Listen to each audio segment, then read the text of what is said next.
ISROയിൽ work ചെയ്യുന്ന ശിവൻകുട്ടി സാറിൻ്റെ വീട്ടിലാണ് നമ്മൾ വന്നിരിക്കുന്നത്. വർക്കിൻ്റെ വീഡിയോസ് കാര്യങ്ങളൊക്കെ അപ്ലോഡ് ചെയ്ത് കഴിഞ്ഞു. ഇന്ന് നമ്മളുടെ സാറ് വിശേഷങ്ങളും സാറിൻ്റെ വീടിൻ്റെ വിശേഷങ്ങളുമാണ് നമ്മളിന്ന് ചോദിച്ചറിയാൻ പോകുന്നത്. നമുക്ക് സാറ് വിശേഷങ്ങളും കാര്യങ്ങളും ചോദിച്ചു നോക്കാം. സാറേ, നിങ്ങളുടെ പേര്, പ്രൊഫഷൻ ഒന്ന് പരിചയപ്പെടുത്തി തരുമോ നമ്മളെ കസ്റ്റമേഴ്സിന് വേണ്ടിയിട്ട്?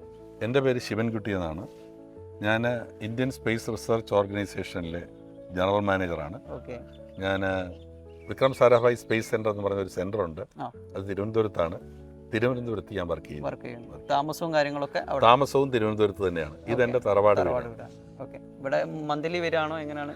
ഞാനിപ്പോൾ സർവീസിലിരിക്കുന്നതുകൊണ്ട് സർവീസിലെ കുറച്ച് ജോലി തിരക്കുകൾ കൊണ്ട് മാസത്തിൽ ഒരു തവണ ഞാൻ വന്നു പോകുന്നു. ഓക്കെ. സാറ് നമ്മളെ സിമെൻറ്റ് പൈപ്പിലേക്ക് കുരുമുളക് കൃഷിയിലേക്ക് എത്തിയത് എങ്ങനെയാണ്? കൃഷിയോടുള്ള ആഭിമുഖ്യം തന്നെയാണ് പ്രധാനപ്പെട്ടത്.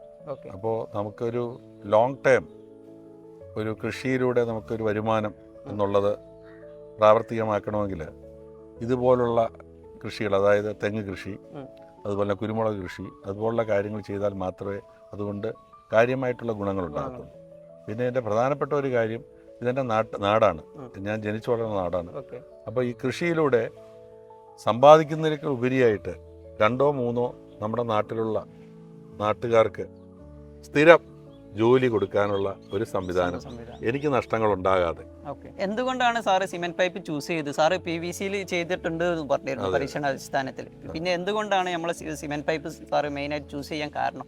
അതായത് PVC-യിലാണ് ശരിക്കും ഞാൻ ആദ്യം, പിന്നീട് ഞാൻ പല തോട്ടങ്ങളും പോയി കാണുകയുണ്ടായി. അപ്പോൾ ബേസിക്കലി നമ്മൾ കുരുമുളക് പടർത്തുന്നത് വൃക്ഷങ്ങളിലാണ്. പണ്ട് തൊട്ടേ അങ്ങനെയുള്ള ഒരു രീതിയാണ് നമ്മൾ ചെയ്യുന്നത്. പക്ഷേ ഞാൻ പിന്നീട് PVC പൈപ്പിലും ചെയ്യാമെന്നുള്ളതായിട്ട് എനിക്ക് മനസ്സിലാക്കാൻ സാധിച്ചു. ഞാൻ പല തോട്ടങ്ങളും പോയി കണ്ടു. അപ്പോൾ PVC-യിലും ചെയ്യുന്നത് നല്ലത് തന്നെയാണ്. പക്ഷേ PVC-യിൽ പ്രശ്നം ഞാൻ മനസ്സിലാക്കിയത്, ഒന്ന് പ്രത്യേകിച്ച് ചേർത്തല വയലാർ സ്ഥലം എന്ന് പറഞ്ഞു കഴിഞ്ഞാൽ വളരെ ചൂടുള്ള സ്ഥലമാണ്. അപ്പോൾ ഈ ചൂടുള്ള സ്ഥലത്ത് നമ്മളിത് പ്രത്യേകിച്ചും കുരുമുളകിന് ഷെയ്ഡ് ആവശ്യമാണ്. അപ്പോൾ ചൂടുള്ള സ്ഥലത്ത് നമ്മൾ PVC പൈപ്പ് വച്ച് കഴിഞ്ഞാൽ ഈ PVC പൈപ്പ് ചൂട് അബ്സോർവ് ചെയ്യും. അപ്പോൾ അത് തീർച്ചയായിട്ടും കുരുമുളകിൻ്റെ വളർച്ചയെ അത് ബാധിക്കാനുള്ള ചാൻസ് ഉണ്ട്. അതുകൂടാതെ PVC പൈപ്പിൻ്റെ ലൈഫ് നമുക്ക് പറയാൻ പറ്റത്തില്ല. കാരണം കുരുമുളകെന്ന് പറയുന്നത് ഒരു 5 വർഷം നമ്മൾ നന്നായിട്ട് വളർത്തിയാൽ മാത്രമേ കുരുമുളകിൻ്റെ വളർച്ച ശരിയാകത്തുള്ളൂ. അതുകൂടാതെ കുരുമുളക് ഉൽപ്പാദനം തുടങ്ങുന്നത് തന്നെ മിനിമം ഒരു 3 വർഷത്തിന് ശേഷമാണ്. അപ്പോൾ 3 വർഷത്തിന് ശേഷം ഉണ്ടാകുന്ന കുരുമുളകാണ് അത് പിന്നീട് വർഷം തോറും അതിൻ്റെ ഈൽഡ് കൂടി വരും. അപ്പോൾ PVC പൈപ്പിൽ നമ്മൾ ചെയ്തു കഴിഞ്ഞാലുള്ള പ്രശ്നം ഞാൻ മനസ്സിലാക്കുന്നത്, അതായത് PVC പൈപ്പ് നമുക്ക് കുരുമുളക് ഒരു 25-30 വർഷം നമുക്ക് ഉൽപ്പാദനം തരുന്ന കാര്യമാണ്. അപ്പോൾ PVC പൈപ്പിൽ നമ്മൾ ചെയ്തു കഴിഞ്ഞാൽ ഈ 30 വർഷം PVC പൈപ്പ് സർവൈവ് ചെയ്യുമെന്നുള്ളത് തന്നെ എനിക്ക് സംശയമാണ്.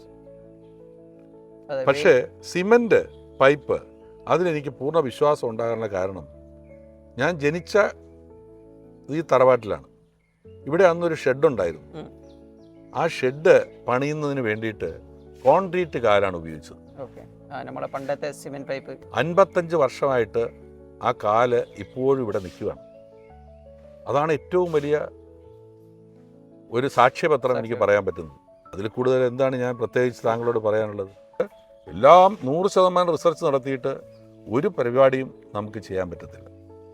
ജീവിതത്തിൽ കുറച്ച് കാര്യങ്ങൾ നമ്മൾ പ്രകൃതിക്ക് വിട്ടുകൊടുക്കണം. കുറച്ച് നമ്മൾ എന്താണ് ഞാൻ പറയുന്നതെന്ന് പറഞ്ഞു കഴിഞ്ഞാൽ കുറച്ച് റിസ്ക് എടുക്കേണ്ടതായിട്ടുണ്ട്. ആ റിസ്ക് വളരെ പ്രധാനമാണ്. അപ്പോൾ ഞാൻ നോക്കിയ PVC പൈപ്പുമായിട്ട് നോക്കുമ്പോൾ എനിക്ക് ഏറ്റവും ഉത്തമമായിട്ട് തോന്നുന്നത് സിമെൻറ്റ് പൈപ്പ് തന്നെയാണ്. അത് തന്നെയാണ് ഞാൻ നേരത്തെ സാക്ഷ്യപ്പെടുത്തിയത്. 50 വർഷമായിട്ട് എൻ്റെ വീട്ടിൽ കിടക്കുന്ന കോൺക്രീറ്റ് തൂണുകൾ. എഞ്ചിനീയറിംഗ് ബാക്ക്ഗ്രൗണ്ടുള്ള എനിക്ക് അതിൻ്റെ സ്ട്രെങ്ത് എല്ലാം, അതിൻ്റെ സൈസും അതിൻ്റെ മെറ്റീരിയലിൻ്റെ ക്വാളിറ്റിയും അതിൻ്റെ ഡയമീറ്ററും അതുപോലെ തന്നെ ഉപയോഗിക്കുന്ന സിമൻറ്റ്, മെറ്റൽ, എംസാൻഡ്, അതിൻ്റെ കോമ്പിനേഷൻ എല്ലാം വെച്ച് നോക്കിയിട്ട് അതിൻ്റെ സ്ട്രെങ്ത് ഞാൻ ഇവാലുവേറ്റ് ചെയ്തപ്പോൾ ഡെഫിനറ്റായിട്ടും ഈ സ്ട്രെങ്ത് മാത്രം, ഞാൻ കിട്ടിയിരിക്കുന്ന സ്ട്രെങ്ത് എന്ന് പറയുന്നത് തീർച്ചയായിട്ടും ധാരാളമാണ്. കൂടി വന്നു കഴിഞ്ഞാൽ ഒരു 50 കിലോ അല്ലെങ്കിൽ ഒരു 75 കിലോയാണ് ഇതിൽ ആകെ വരുന്ന ലോഡ്. അതും 5 വർഷം 6 വർഷത്തിന് ശേഷം. അതിന് തീർച്ചയായിട്ടും ഈ തൂണുകൾക്ക് തീർച്ചയായിട്ടും അതിനെ വിത്ത്സ്റ്റാൻഡ് ചെയ്യാനുള്ള കഴിവുണ്ട്.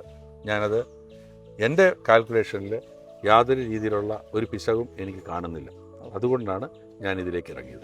ശിവൻകുട്ടി സാറിന് എത്രയോ എക്സ്പീരിയൻസ് കാര്യങ്ങളൊക്കെ ഉള്ളതാണ് എഞ്ചിനീയറിംഗിലല്ലേ. അത്രയും പഠനങ്ങൾ കാര്യങ്ങളൊക്കെ നടത്തിയതിന് ശേഷമാണ് നമ്മളുടെ സിമെൻറ്റ് പൈപ്പിലെ കുളിമുറിശി ചെയ്യാൻ സാറ് തയ്യാറായത് തന്നെ.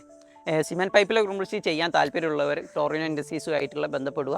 നമ്മളുടെ യൂട്യൂബ് ചാനലുണ്ട്, ഫേസ്ബുക്ക് ഉണ്ട്, ഇൻസ്റ്റാഗ്രാം ഉണ്ട്, എല്ലാം ഫോളോ ചെയ്തിരിക്കുക. നമ്മളുടെ ഓരോ അപ്ഡേഷനും നിങ്ങളുമായിട്ട് നമ്മൾ അറിയിക്കുന്നതായിരിക്കും.